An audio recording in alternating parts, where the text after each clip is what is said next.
The law office of Patterson and Associates looked exactly like it had when Dad first brought me here on my 18th birthday, 5 years ago. The same heavy curtains, the same intimidating mahogany conference table, the same portrait of Mr. Patterson's grandfather, who founded the firm in 1932. But everything else had changed. I sat at the far end of the table, alone, while Victoria, my stepmother of 3 years, held court at the other end, surrounded by her adult children from her previous marriage. The perfect breathing widow in her designer black dress and strategically dabbed tears. "Let's begin," Mr. Patterson said, adjusting his reading glasses. "I noticed you wouldn't meet my eyes," which was strange considering he'd been Dad's lawyer and friend for 20 years. Victoria's son, Marcus, smirked in my direction. "Don't worry, Patterson. We all know why we're here." Dad made his choices clear. Dad. The way Marcus said it made my stomach turn. He'd known my father for 3 years, yet he claimed the title like he'd earned it. "Yes." Victoria dabbed at her eyes with a monogrammed handkerchief. "Robert was very specific about his wishes. I thought about the last time I saw Dad, 2 months before his sudden heart attack. We'd had lunch at our favorite diner, the one Victoria refused to step foot in because it wasn't appropriate for someone of her status. "Trust the process, sweetheart," he'd said, squeezing my hand. "Sometimes things aren't what they seem." At the time, I thought he was talking about my recent job rejection. Now, watching Victoria's theatrical performance, I wondered if he'd meant something else entirely. "I have here," Mr. Patterson began, pulling out a document, the last will and testament of Robert James Harrison, dated 1 month before his passing. Victoria straightened in her chair, her red-soled shoes tapping impatiently against the floor. "Before I begin," Mr. Patterson continued, "I should note that this will supersede all previous versions." Yes, Victoria waved her hand dismissively. "Robert and I discussed everything thoroughly. He wanted to ensure his new family was properly provided for." New family. The words hit like a slap. I thought about the photos Victoria had already removed from the mansion walls. Pictures of Dad and me, of my late mother, of our life before Victoria swept in with her designer wardrobe and social climbing ambitions. Mr. Patterson cleared his throat and began reading. "I, Robert James Harrison, being of sound mind." I tuned out the legal jargon, focusing instead on the family portrait Victoria had commissioned last Christmas, her dad and her 2 children. I'd been conveniently scheduled to work that day at the hospital where I was doing my residency. "And to my daughter, Emma Harrison," Mr. Patterson's voice cut through my thoughts. Victoria's smile widened. "Here it comes. I leave my gold watch given to me by my father and my sincere wishes for her future happiness." The watch. The same watch Dad wore every day, the one Victoria had already misplaced during her thorough reorganization of his belongings. "That's it," I whispered, more to myself than anyone else. "Oh, darling," Victoria's voice dripped with false sympathy. "Your father simply wanted to ensure his legacy was properly managed. Surely you understand, with your tendency to waste money on public hospital work instead of private practice." Her children snickered. Even Mr. Patterson shifted uncomfortably. "The remainder of my estate," he continued reading, "including the family business, properties, and all financial assets, I leave to my beloved wife, Victoria Harrison, to manage and distribute as she sees fit." Victoria stood up, smoothing her dress. "Well, that's settled then. Emma, dear, I'll have someone drop off the watch, if we find it. Now, Mr. Patterson, about transferring those offshore accounts." "Actually," Mr. Patterson interrupted, reaching into his briefcase, "there's one more matter to discuss." "What more could there be?" Victoria frowned. "That was Robert's final will." "Yes, it was," Mr. Patterson agreed, finally meeting my eyes. "However, I'm not here today just as Robert's lawyer. I'm also the executor of the Harrison Family Trust, established by Robert Harrison Sr. in 1985. The temperature in the room seemed to drop 10 degrees. "What trust?" Victoria's voice lost its musical quality. Mr. Patterson pulled out another set of papers, these ones older, yellowed at the edges. "The trust that holds the controlling interest in Harrison Industries, all international assets, and the majority of the family fortune. A trust that, as of Emma's 30th birthday next month, transfers completely to her control." The sound of Victoria's champagne glass shattering against the floor echoed through the suddenly silent room. Sometimes I realized, watching Victoria's perfectly composed face crumble, karma doesn't need help. Sometimes it just needs patience. And Dad, it seemed, had planned this moment perfectly.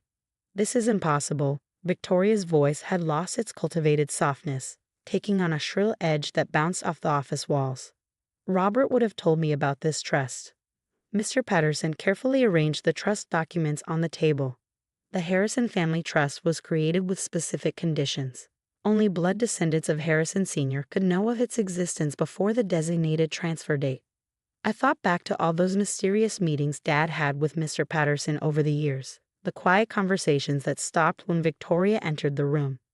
The pieces were finally falling into place. "But the company," Marcus stuttered, his earlier smugness evaporating. "Dad, I mean Robert, he was training me to take over." "He was teaching you the operations," Mr. Patterson corrected. "But ownership and control are different matters entirely." My hands trembled as I reached for the documents. The numbers made me dizzy. International properties, investment portfolios, controlling shares in multiple companies. The public face of Harrison Industries was just the tip of the iceberg. "The trust holds 75% of Harrison Industries' voting shares," Mr. Patterson explained, "along with significant holdings in real estate, technology investments, and offshore accounts totaling approximately—" "Stop." Victoria slammed her hand on the table. "This is clearly a mistake. Robert changed his will a month ago. He wanted me to manage everything." "He left you what he personally owned," Mr. Patterson said calmly. "But the trust assets were never his to give.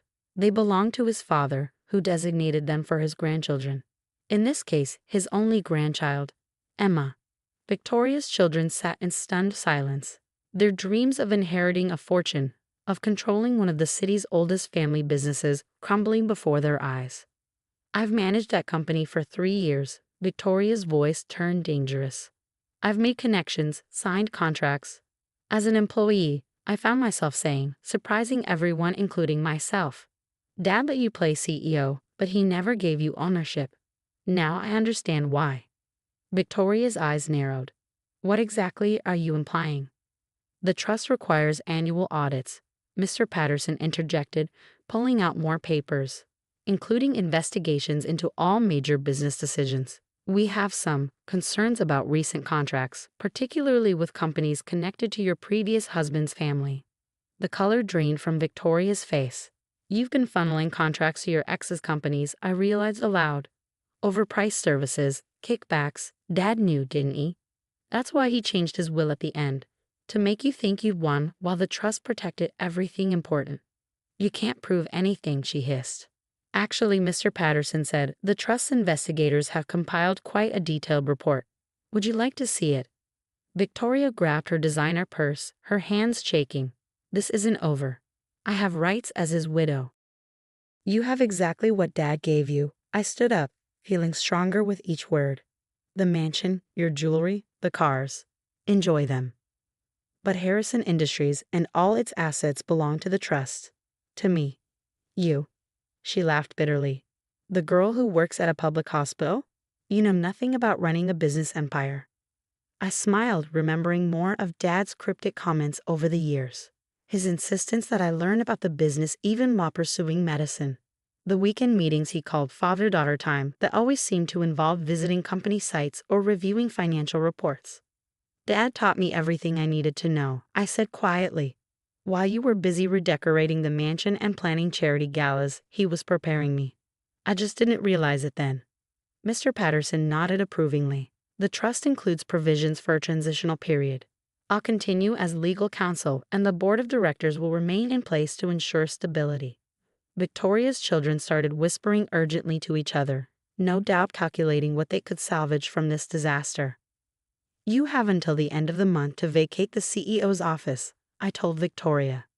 "The board will announce the transition next week. You can resign gracefully, or we can discuss those contracts with the SEC. Your choice." She stared at me for a long moment, perhaps seeing me clearly for the first time. Gone was the knave stepdaughter she dismissed so easily. In her place stood her late husband's heir, backed by generations of Harrison business acumen and a watertight trust. "You planned this?" she accused. "You and Robert, you planned this all along." "No, Victoria, I picked up my father's gold watch, which Mr. Patterson had somehow recovered and placed on the table. Dad planned this. He just needed me to grow into it." As she stormed out, her children trailing behind her, I caught a glimpse of our reflections in the window. I was sitting in Dad's old chair, wearing the simple blue suit he'd always said looked professional, while Victoria's designer outfit disappeared into the shadows. "Your father would be proud," Mr. Patterson said softly. He knew exactly what he was doing, protecting both you and the company. I fastened Dad's watch around my wrist, feeling its familiar weight. "So, Mr. Patterson, shall we begin reviewing those contracts? I believe we have some changes to make. Sometimes the best revenge isn't in the big reveal, it's in what comes after, and I had a family legacy to protect." 1 month later, I stood in my father's former office, now my office, on the top floor of Harrison Industries headquarters. The space had been transformed from Victoria's gilt and crystal showcase back to its original state: warm wood paneling, comfortable leather chairs, and most importantly, the old photos back on the walls. My mother's smile beamed from one frame, a picture taken at the company's holiday party 20 years ago. Next to it, a photo of Dad teaching me to ride my first bike. These weren't just decorations, they were reminders of why I was here.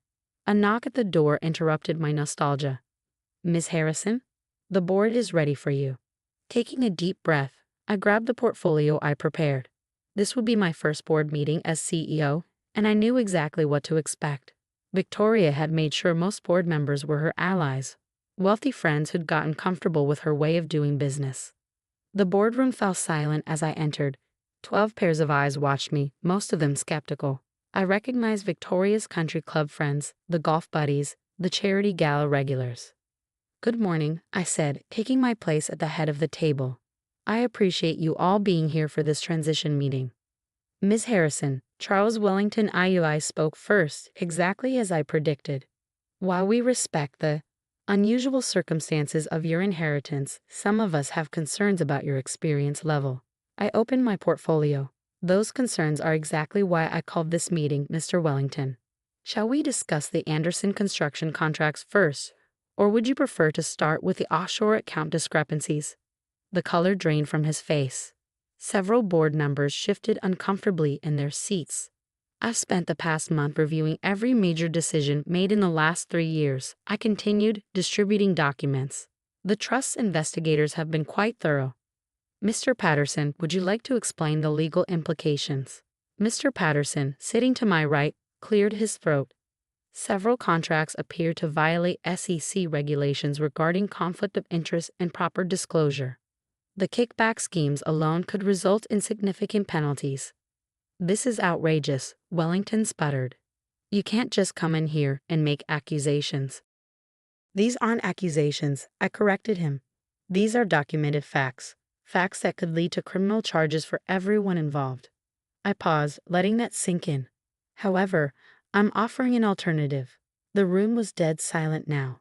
Even Wellington's usual arrogance had deflated.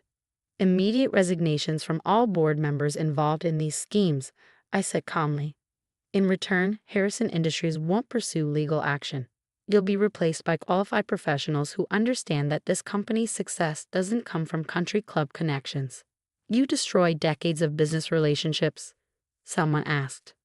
I thought of Dad, of how he'd built this company on innovation and integrity before Victoria's influence began corrupting it. "I'm not destroying relationships," I replied. "I'm rebuilding them, starting with our employees." I pressed a button, and my assistant opened the doors. Sophie Chen, our head of R&D, entered along with James Martinez from engineering and Dr. Sarah Williams from our medical technology division. All brilliant professionals who'd been consistently overlooked during Victoria's reign. "Meet your new board members," I announced, along with representatives from our international offices who'll be joining virtually, people who actually know our business, our products, and our potential. Wellington and his friends exchanged glances, realizing their power base had crumbled. One by one, they stood and walked out, leaving their resignation letters behind. Letters my lawyers had already prepared.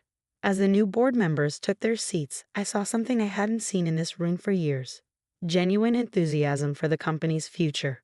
Now, I smiled. Let's discuss our actual business. Sophie, tell us about the new medical technology prototype. Hours later, back in my office, I reviewed the day's events with Mr. Patterson. That went better than expected, he admitted. Your father would have handled it exactly the same way. Speaking of handling things, I said, has Victoria accepted the settlement offer? He nodded. She'll keep the mansion and a reasonable monthly allowance in exchange for signing away any claims to company involvement. Her children have also agreed to stay away, though Marcus tried to negotiate for a position until we mentioned those questionable expense reports. I looked out at the city skyline, the same view Dad had enjoyed for decades. Has the hospital board approved the new partnership? Yes, the Harrison Foundation will fund a new wing for low-income patients, exactly as you proposed.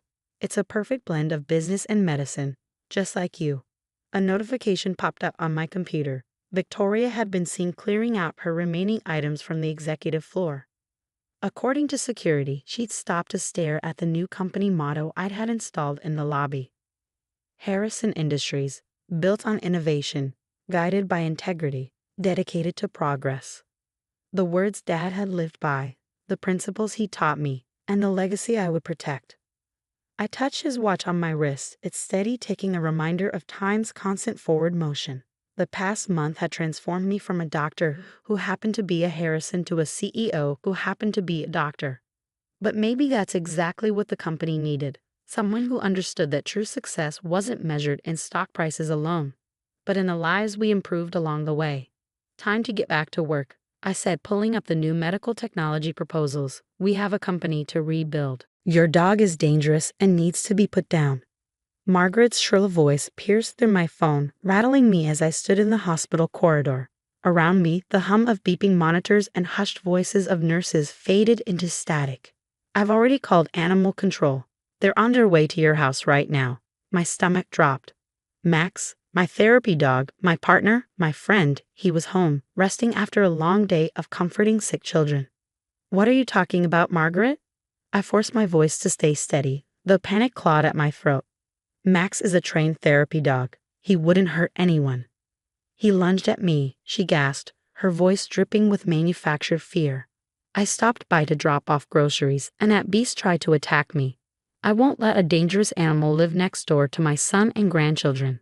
I wanted to tell her the truth, that David, my husband, had trained Max with me, that our children adored him. But arguing with Margaret when she was like this was pointless. Instead, I texted David. Your mother called animal control on Max. Get home. Now. My name is Emma, and at 32, I never imagined I'd be racing home from work to save my therapy dog from being euthanized over my mother-in-law's lies. Max had been part of our family for 5 years, ever since I rescued him from a shelter and recognized his gentle, unwavering spirit. With training, he became an essential part of our hospital's therapy dog program, offering comfort to children facing the unimaginable. Margaret, however, had hated Max from the beginning. Not because he was dangerous. He was anything but because she couldn't control him. Unlike her pampered Pomeranians who yapped and obeyed her every whim, Max followed only trained commands. That drove her crazy. He doesn't respect me. She had complained more than once. A dog should obey anyone in the family. I had tried explaining that therapy dogs were trained to respond only to their handlers for safety reasons. But to Margaret, it wasn't about logic, it was about control. As I sped home, my phone buzzed with updates from David. 2 animal control officers here. Mom's putting on a show. A second later, she's crying and showing them a bite mark on her arm. Get here fast, bringing Max's credentials. I pulled into the driveway just as one of the officers was inspecting Margaret's arm. David stood beside Max, who sat calmly in his therapy vest, confused but obedient. That's him, Margaret shrieked, pointing at Max. That's the vicious animal that attacked me. Officer Chen, the woman examining Margaret's arm, frowned. Mom, this appears to be ink. Margaret jerked her arm back. What? No, it's a bite. Are you calling me a liar? I stepped forward, flashing my hospital ID and Max's certification papers. Officers, I'm Emma Mitchell. Max is a certified therapy dog at Children's Memorial Hospital. He helps sick kids get through chemotherapy, surgeries, and trauma. He wouldn't attack anyone. Her partner, Officer Rodriguez, was already scanning Max's credentials. These are all valid. Multiple certifications, routine evaluations. This is an extremely well-trained dog. But he attacked me, Margaret shrieked. I demand you take him away. Officer Chen exchanged a glance with her partner before pulling out her phone. Actually, we have footage from your Ring doorbell camera showing exactly what happened. My breath caught. The camera. I had forgotten about it. She played the video. It showed Margaret arriving, glancing around before digging into her purse and pulling out what appeared to be a marker. Then she drew something on her arm, glanced at the door, and started screaming, while Max remained visible behind the glass door, sprawled peacefully on his bed, never even moving. Silence. Officer Rodriguez turned to Margaret, his expression unreadable. Mrs. Mitchell, filing a false report against a service animal is a serious offense. This isn't just a waste of our time, it could result in criminal charges. Margaret paled. I was just concerned for my family's safety. I tried to have my therapy dog put down. I snapped, unable to hold back. Max helps kids facing some of the worst days of their lives. He sits with them through pain, through fear. And you tried to take that away because you couldn't stand that he wouldn't roll over for you. David, silent until now, finally spoke. Mom, this has to stop. Your obsession with controlling Emma, with controlling Max, it's gone too far. Davy, I was just thinking of you and the children. Margaret's voice softened into the manipulative tone I knew too well. You can't trust these shelter dogs. What if? Mrs. Mitchell, Officer Chen cut in, unimpressed. We need to talk about the legal consequences of your actions. She turned to me. Would you like to press charges? Margaret gasped. Charges? But I'm family. Emma, tell them I'm family. I looked at Max, his brown eyes calm, patient, so different from the venom radiating off Margaret. How many children had he helped? How many people had found comfort in his presence, and she had tried to erase all of that for the sake of her own ego? I exhaled slowly. Then, with absolute certainty, I said, yes, I want to press charges. Margaret whirled to David, her voice shrill. Son, are you going to let her do this to your own mother? David didn't hesitate. He wrapped an arm around me and said quietly, Mom, you did this to yourself. Officer Rodriguez stepped forward. We'll need you to come with us to the station. We can do this the easy way or the hard way. Margaret straightened her designer jacket, trying to salvage her dignity. Fine, but this isn't over. As she was led to the patrol car, I knelt beside Max, pressing my forehead to his soft fur. He licked my cheek, the same gentle reassurance he gave to frightened children at the hospital. I'm so sorry, boy, I whispered. I won't let anyone hurt you. David squeezed my shoulder. What do we do now? I stood up, watching the police car disappear down the street. Now, we get ready for tomorrow. Max has appointments with 3 kids starting their first round of chemo. They need him more than ever. Max's tail wagged at the word appointments. He knew what it meant. More children to help, more love to give. And no matter what Margaret tried next, she would never take that away from him. But as I watched the car disappear, I knew this wasn't over. Margaret never accepted defeat easily. And whatever came next, this was only the beginning. The fallout from Margaret's arrest was swift and brutal. Within hours, my phone was flooded with messages from her side of the family, each one dripping with outrage. How could you do this to your mother-in-law? She was only trying to protect the family. You're tearing us apart over a dog. I scrolled through the accusations, my fingers tightening around the phone. Max rested his head on my lap, a silent pillar of comfort. Across the kitchen, David paced, phone pressed to his ear as he argued with his sister, Karen. No, Karen, you don't understand, he said, exasperation lacing his voice. Mom drew fake bite marks on herself and called animal control. She tried to have Max put down. Yes, we have it on video. No, this isn't Emma being dramatic. I shut off my phone and turned my attention to Max's therapy vest, adjusting the straps for tomorrow's hospital visits. There were more important things to focus on. 3 young patients who needed Max's comfort far more than I needed to defend myself against Margaret's flying monkeys. The next morning, as we stepped outside, the sight of our car stopped me cold. The tires had been slashed. A note, tucked under the windshield wiper, sent a chill through me. This is just the beginning. Give up the dog or else. David swore under his breath and immediately called the police. I checked the security cameras and sure enough, Karen's teenage son was caught in the act, taking revenge in Margaret's name. I'm calling a rideshare, I told David, already pulling out my phone. These kids can't wait. Max has work to do. And he did. At the hospital, Max reminded me exactly why we were fighting so hard to protect him. 10-year-old Sophie, one of the twins starting radiation therapy, was trembling with fear until Max rested his head in her lap. Slowly, her tears stopped. He's so soft, she whispered. Will you stay with me? The whole time, I promised. Max never leaves anyone who needs him.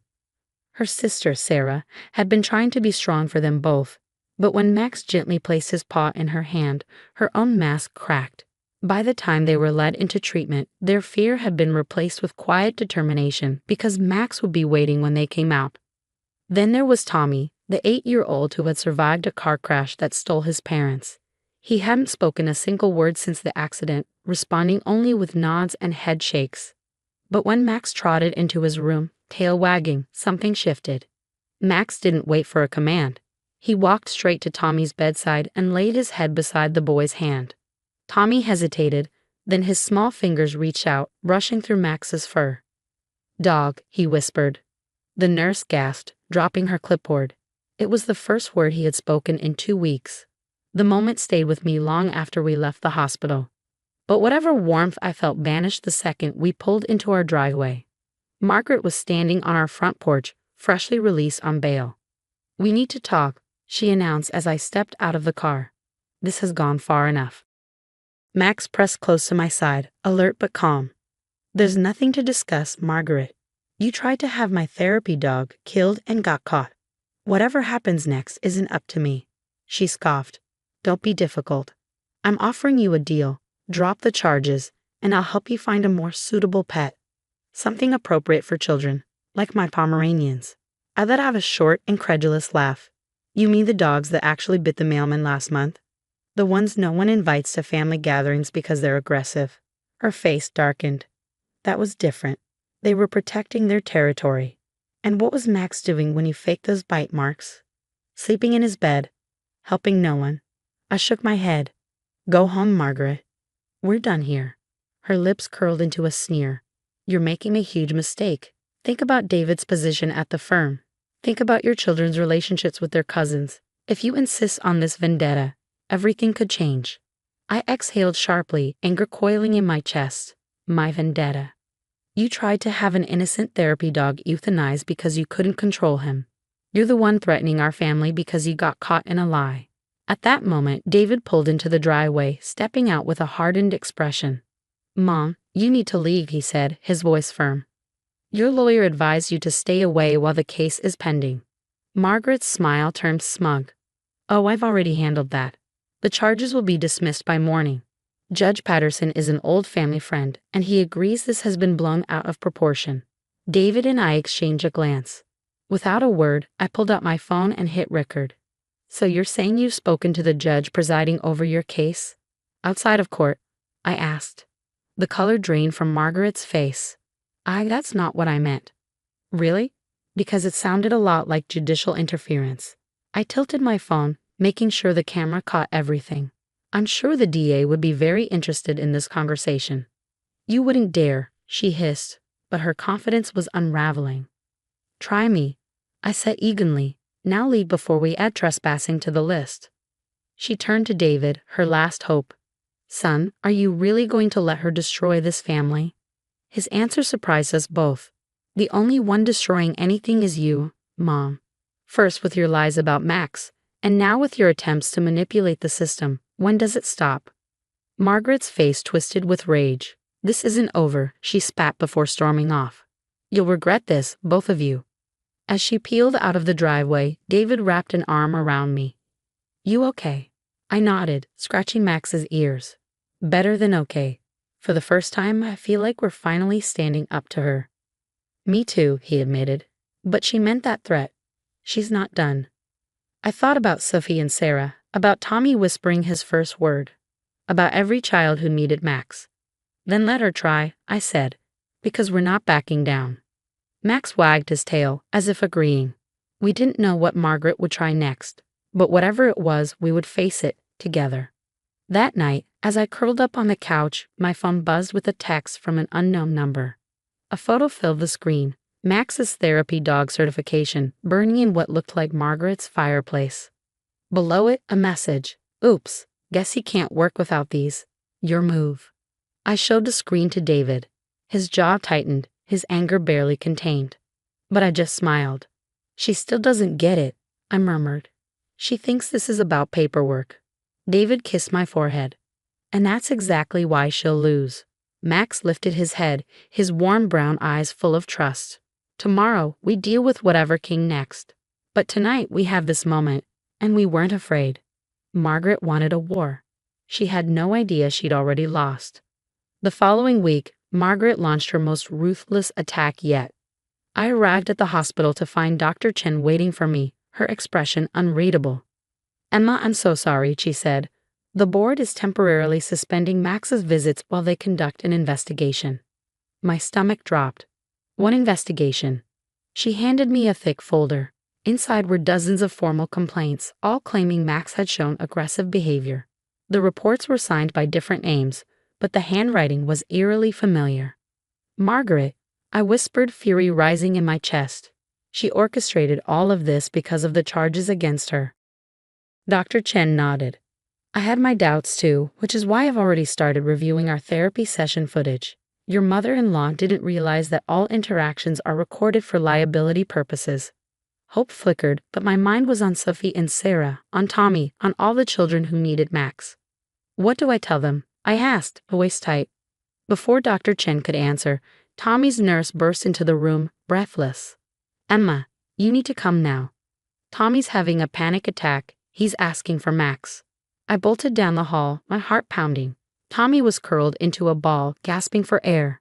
When he saw me walk in alone, his eyes filled with tears. Want? Max? He choked out. Then a voice came from behind me. Actually, I have something to show the board right now. David. He stepped forward, holding his laptop. My mother forgot one important thing. My law firm handles the hospital's security footage.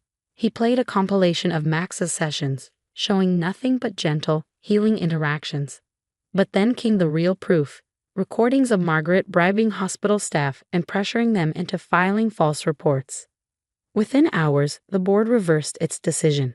Margaret's plan had backfired spectacularly, adding witness tampering to her growing list of charges. But she wasn't finished yet.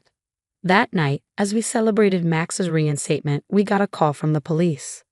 Mrs. Richardson, your mother-in-law has been arrested, Officer Chen said.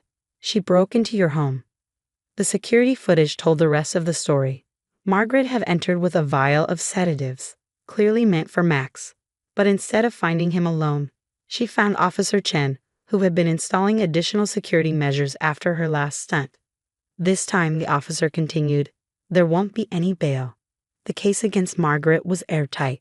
Between the false reports, tampering, breaking and entering, and attempted animal harm, she had no way out. In the end, she took a plea deal, mandatory psychiatric evaluation, probation, and most importantly, a permanent restraining order keeping her away from us. 6 months later, I watched as Max gently nudged Sophie's hand during her final radiation session. She and her sister were in remission. Tommy had begun speaking in full sentences, often telling Max stories during their visits. He saved us. Sophie's mother said tearfully, not just from the illness, but from the fear. How could anyone try to take that away? I thought about Margaret, now in court-ordered therapy, forced to confront the control she had clung to so desperately. David's relationship with her would never be the same, but we were at peace with that. Max, unaware of the war fought over him, simply continued his work, loving, comforting, healing. Margaret had never understood that his power wasn't in certifications or credentials. It was in his capacity for unconditional love, something she had never learned to give or receive. As we left the hospital, I caught our reflection in the glass. Me, a therapy dog, and the lives he had changed. Margaret had tried to destroy that. She had only made us stronger. The text came through in the middle of a client meeting. Your dogs needed a better home with people who actually care about family. I found them one. Maybe now you'll learn what matters." My hands went numb, my stomach dropped. I excused myself and stepped into the hallway, barely managing to hit call before my fingers shook the phone from my grip. Amanda answered on the first ring, smug as ever. "What did you do?" My voice came out in a whisper, too thin to hold the weight of my rage.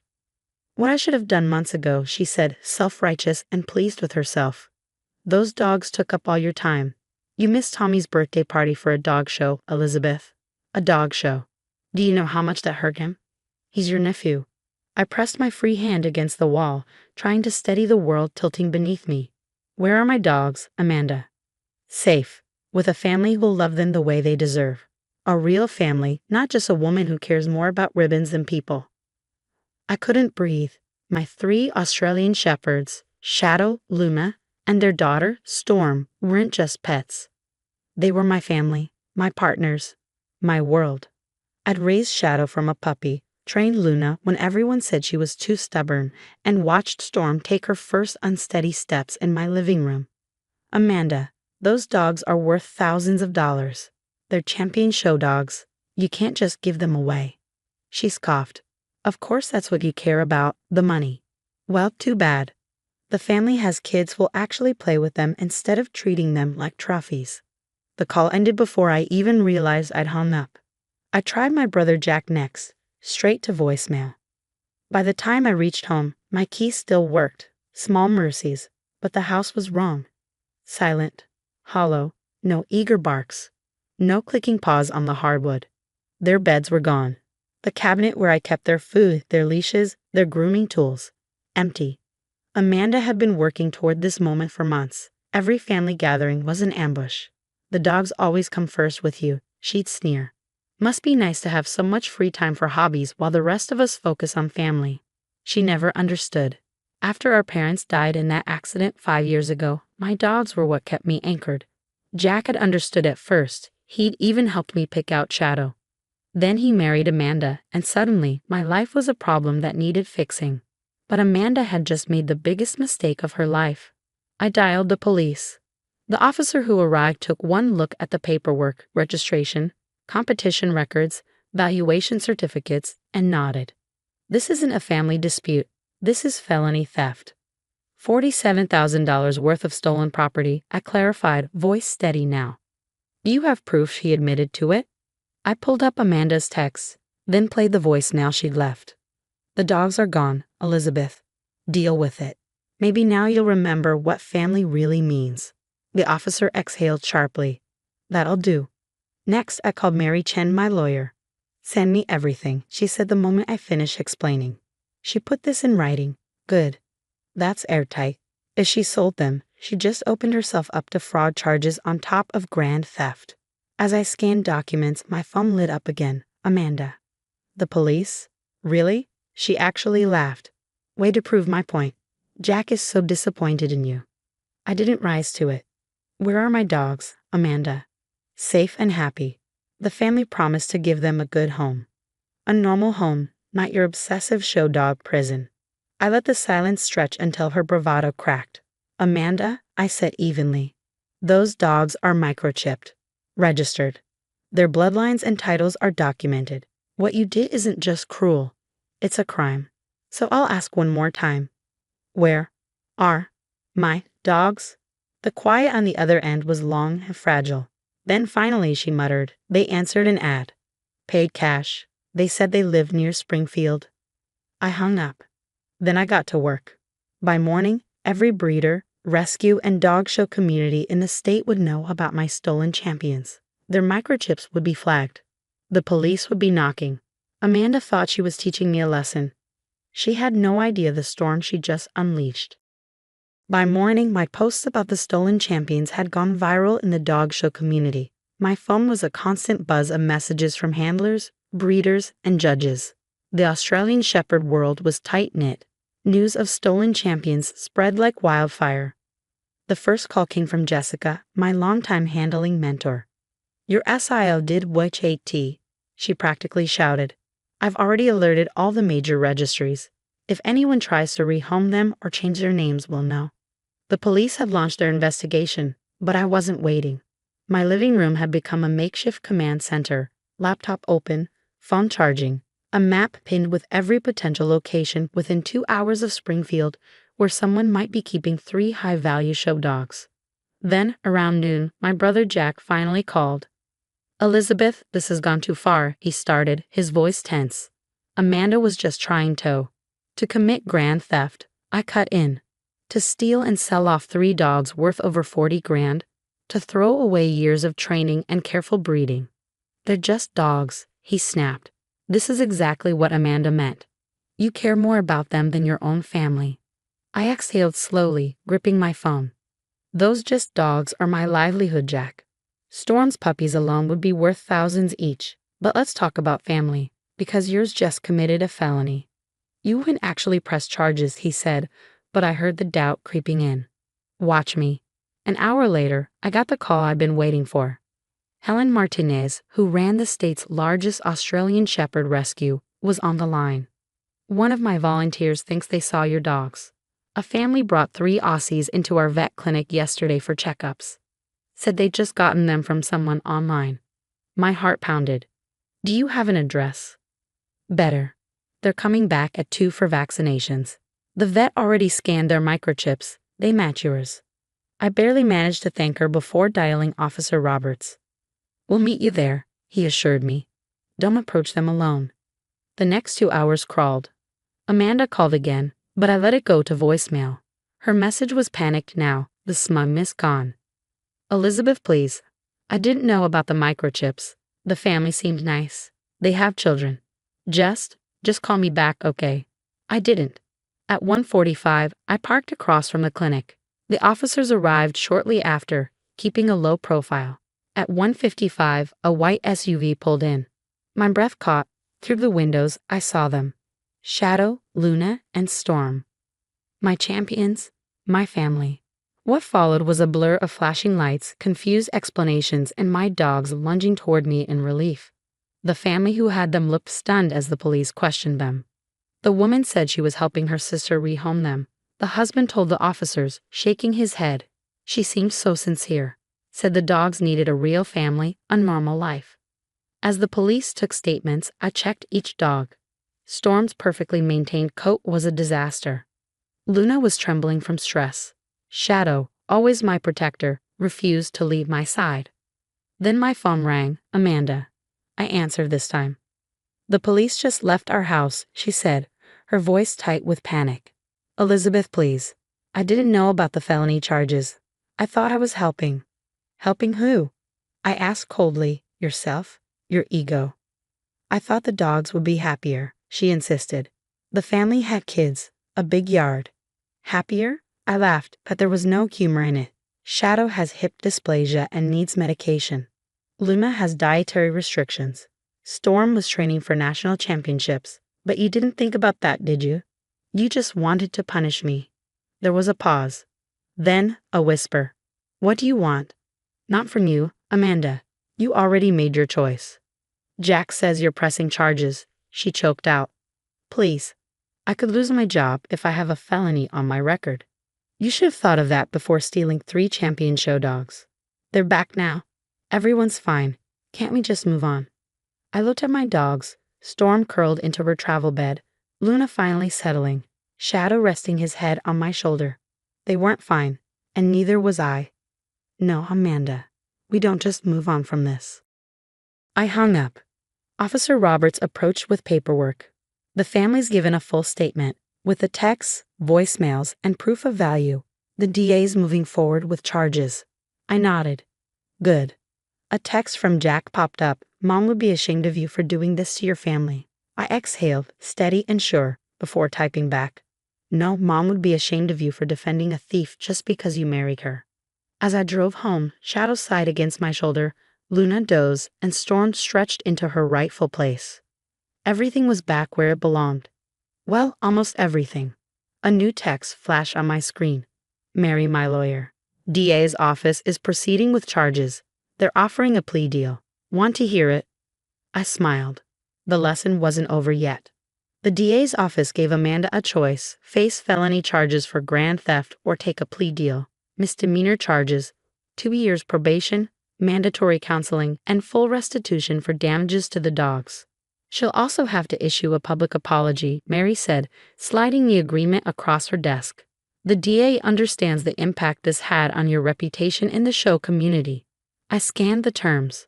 The restitution covered Storm's missed championship, grooming to restore their coats, and vet bills for Luna's stress-related issues. She's already spinning this to the family, I muttered. Telling everyone I'm choosing dogs over family harmony. Mary's lips quirked. That's why the apology matters. No more playing the victim. Amanda took the deal. She had no choice. The evidence was airtight, and her school district had already placed her on administrative leave. The morning of her court appearance, I sat in the back of the courtroom with Shadow at my feet. As a registered therapy dog, he had every right to be there. More than that, I wanted Amanda to see him, to understand exactly what she tried to throw away. She looked small standing before the judge. Gone were the designer outfits and practiced confidence. Jack wasn't with her. The strain of the charges and legal fees had taken its toll. Mrs. Walker, the judge addressed her. Do you understand the terms of your plea agreement? Yes, Your Honor. Her voice barely carried. Please make your statement for the record. Amanda swallowed hard. I apologize for taking Elizabeth's champion show dogs without permission and giving them away. I understand now that they weren't just pets, but valuable working dogs with special needs. My actions were wrong and caused significant harm. I will pay restitution and accept the consequences of my actions. The judge nodded. Let the record show the defendant has agreed to 2 years probation, mandatory counseling, and restitution in the amount of $28,000. Outside the courtroom, she tried to approach me. Elizabeth, please, can we talk? Shadow shifted slightly in front of me, his presence steady, protective. Amanda hesitated, finally seeing him for what he was, not just a dog, but a trained partner, a guardian, family. There's nothing to talk about, I said. You showed me exactly who you are. The only reason you're sorry is because you got caught. The family is falling apart because of this, she pleaded. Jack barely speaks to me. Tommy keeps asking why his aunt hates us. I met her gaze, unflinching. You did that, Amanda. Not me. You thought you could control me by taking what I loved most. How's that working out for you? Tears welled in her eyes, but I didn't wait for an answer. I turned and walked away, Shadow at my side. 6 months later, life had found a new rhythm. Storm finally earned her championship, Luna's stress had eased, and Shadow remained my unshakable rock. The dog show community rallied around me. I even gained more handling clients, people who respected how fiercely I'd fought for my dogs. Jack and Amanda separated. He tried reaching out a few times, but I wasn't ready. Maybe one day. For now, the distance was healing. As for Amanda, she completed her counseling and took a job in another school district. Her court-ordered apology had gone viral locally. Turns out I wasn't the only one she manipulated with guilt and control. One quiet evening, I lounged on my back porch, watching Storm play with her new puppies while Luna and Shadow supervised. My phone buzzed. A text from my old neighbor. Your SIL was just at your old house. Didn't know you moved. Brought a casserole. Said something about making amends. I glanced at my dogs, safe, happy home. Shadow caught my eye, trotting over to rest his head in my lap. Thanks for the heads up, I replied. Some lessons take longer to learn than others. Maybe Amanda would figure it out someday, that real family, whether human or canine, is built on trust, respect, and acceptance. But until then, I had everything I needed right here. Shadow sighed contentedly as I scratched behind his ears. In the yard, Storm guided her pups through the practice poles, while Luna watched attentively. Champions, all of them, in more ways than one. Sometimes the best family is the one you choose, the one that chooses you back every single day. Amanda never understood that. But I did, and I had no regrets. The doctors need to evaluate you, Jennifer. Margaret's voice oozed with artificial concern as she addressed the family gathering. We're all worried about your episodes. Seated at the far end of the dinner table, I lifted my water glass with steady hands, though inside I was seething. Margaret was performing again, spinning her latest fabrication, and I watched as the family absorbed every carefully placed word. Some avoided my gaze, already convinced of my supposed instability. Others exchanged glances but remained silent, unwilling to challenge her. My name is Jennifer Chen, and at 32, I found myself at the center of my mother-in-law's most elaborate scheme yet, an orchestrated attempt to drive me away from her son. What began as offhanded comments about my anxiety had escalated into a full-scale campaign to paint me as mentally unwell. And worst of all, she'd done it so methodically that even my husband, Mike, had started to waver. Remember last month when she forgot to pick up Tommy from soccer? Margaret continued, feigning sympathy as she gestured with her wine glass. And then that incident at the grocery store. Ah, yes. The carefully manufactured prices. The soccer pickup she'd sabotaged by falsely telling me practice was canceled, only to drive Tommy there herself and let Mike believe I'd simply forgotten.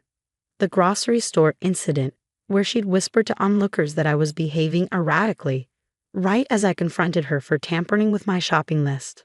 But Margaret had miscalculated. She didn't know that for the past 3 months I'd been seeing Dr. Sarah Patterson, one of the most respected psychiatrists in the city, not because I was unstable, but because I needed an expert witness.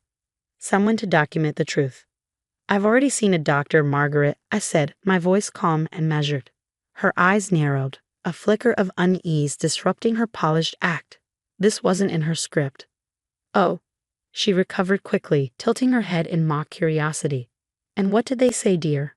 I smiled, thinking of the detailed records Dr. Patterson had compiled. The reports, the timestamps, the undeniable proof. Why don't we discuss that at next week's family dinner? I think everyone would find the professional assessment enlightening. Margaret's grip tightened on her glass. She had spent months constructing her web of deception, weaving doubt into every interaction. But she underestimated me. While she was busy setting traps, I was quietly collecting receipts. 7 days. That was all that remained before Margaret's carefully curated reality came crashing down.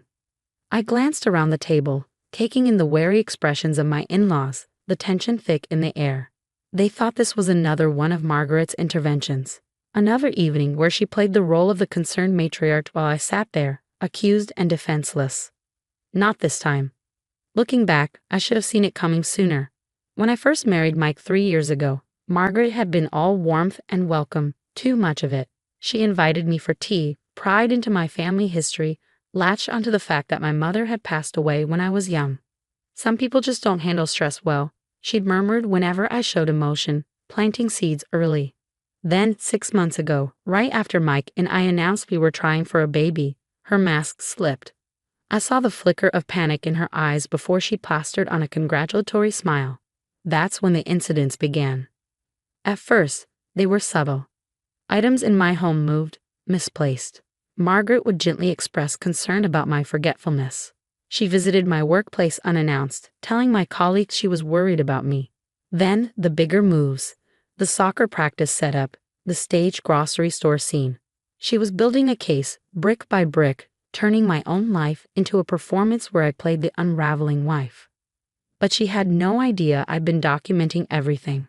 Every conversation, every manipulation, every lie. The recorded phone call where she deliberately misled me about Tommy's practice. Just one piece of the puzzle. Jennifer, are you with us? Margaret's voice cut through my thoughts, coated in false sweetness. You seemed a little distant. I met her gaze, unwavering. Just thinking about next week's dinner, Margaret. I have so much to share. The room tensed. Margaret tilted her head, her expression carefully controlled. But I saw it, that flicker of uncertainty. For the first time, she wasn't sure of her grip on the narrative. She had spent months convincing everyone I was losing my mind. In 7 days, she'd realized just how wrong she was. The week leading up to the family dinner felt like the calm before a storm. Each evening, I meticulously organized the evidence I had gathered, every document another nail in the coffin of Margaret's carefully constructed lies. Dr. Patterson had been thorough. What your mother-in-law is doing, she told me in one of our sessions, is a textbook case of gaslighting and psychological abuse. Her official report outlined everything: recordings, witness statements, expert analysis. The morning of the dinner, my phone rang. Margaret. Jennifer, dear, maybe we should cancel tonight, she said, her voice dripping with false concern.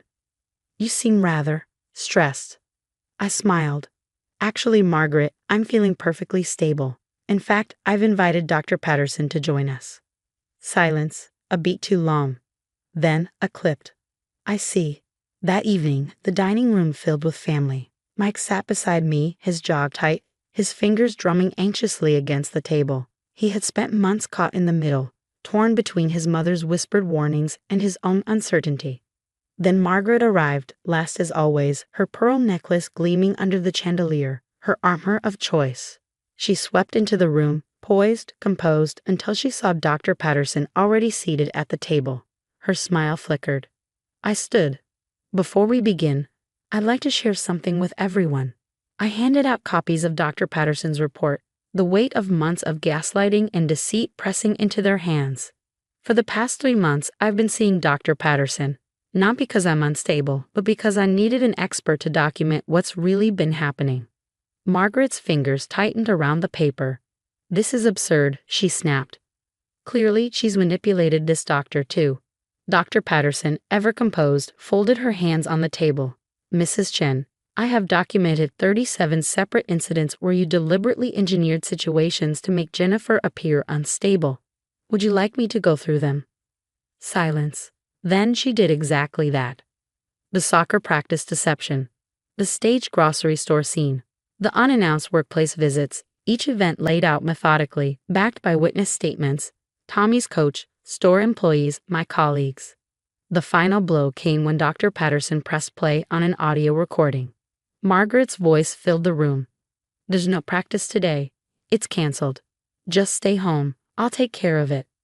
Undeniable. Unforgivable. Mike's hand found mine under the table, his grip tightening. His unspoken apology. His mother's betrayal, now irrefutable. Margaret's face was ashen, her breath coming short. I was trying to protect our family, she choked out.